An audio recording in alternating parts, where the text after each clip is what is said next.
As a DJ, you need quick access to all of your music to be able to find that perfect track in the middle of a mix. And that's what Torque's browser is all about. It catalogs all your music and also allows you to search for music on your computer as well as on external drives and iPods. The browser is located here at the bottom of the screen, and it's basically split into two sections. On the left side is the main browser pane, which shows the drives hooked up to the computer. And on the right side is the file list, which actually shows the files contained within any folder that you select. It shows you the artist, the song name, the album, track number, BPM, all that kind of good stuff. Now, when I click on database right now, there's nothing in the database. I actually have to add things to the database in order for Torque to be able to monitor them. And this is done by adding folders to the database. Inside the music folder here, I've got a couple. Here's one called OMSC Information. If I right-click on this folder, I get some options. The one on the top is Add to Database. I'm going to go ahead and click that. And as we'll see now, when I click on the database heading, it shows the songs that are in that folder. And if I actually click the plus in front of database, we can see that OMSC Information is now a part of the database. I'm going to go down here and add a second folder, in this case, Torque Tracks. Right-click, Add to Database. And now I can see both OMSC Information and Torque Tracks are part of my database. And when I click Database, it now interleaves the contents of both folders together and sorts everything alphabetically by artist. Another option you have available when clicking on a folder, such as maybe your iTunes folder, is Add to Database recursively. Now what this does is it adds the contents of the current folder that you have selected, and it also adds the contents of any other subfolders within that folder that would contain music.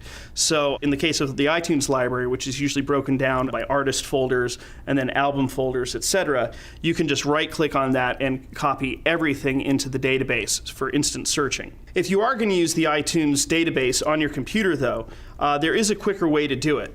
And that is to come to the behavior preferences here and set this option, Search iTunes Library with Database, to Yes. Now, once we click on Database, it brings up not only the contents of the OMSC Information folder and the Torque Tracks folder, but everything else in my iTunes library as well. As we can see, this is now a very, very long list of stuff. So if I happen to add anything to my iTunes library, next time I launch Torque, I'll find that music standing by ready to play. Now, finding songs amongst all this stuff is really simple. You have two fields at the top, Search and Ignore. Type in any term that you want to search for in the first field, such as OMSK. This is going to pick up anything that has OMSK in the name anywhere, be it the artist name, the song name, album name, anywhere. So as we can see, not only do we get songs by OMSC Information, but we also get remixes, such as this Calvin Banks remix, Empty Head remixes, and things like that. If I want to take out the remixes, I can type in remix into the ignore field, and now all I get are songs that contain OMSC, but not remix. So in this case, you just get the original tracks written by OMSC Information.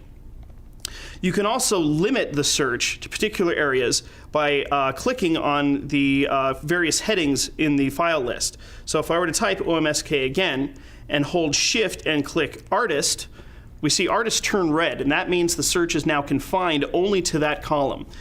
So I don't have to worry about any songs that might contain OMSC in it or anything like that. We only get Artist. If you don't want to do any searches, you can still reorder everything in the browser just by clicking on the various headings. So if I click on Song, it's now going to reorder everything in there alphabetically by song name. If I click on Album, the same thing happens. I get everything alphabetically by album name. Pressing Reset puts everything back to normal. I could also click on BPM, and then it sorts all the music by BPMs, and that's super, super handy in the middle of a mix if you just need to find something close to the tempo that you're currently using. And if you want something exact tempo that you're using, you can type that in, 130, and now it brings up songs that are at 130 BPM, and I can drop that into the mix.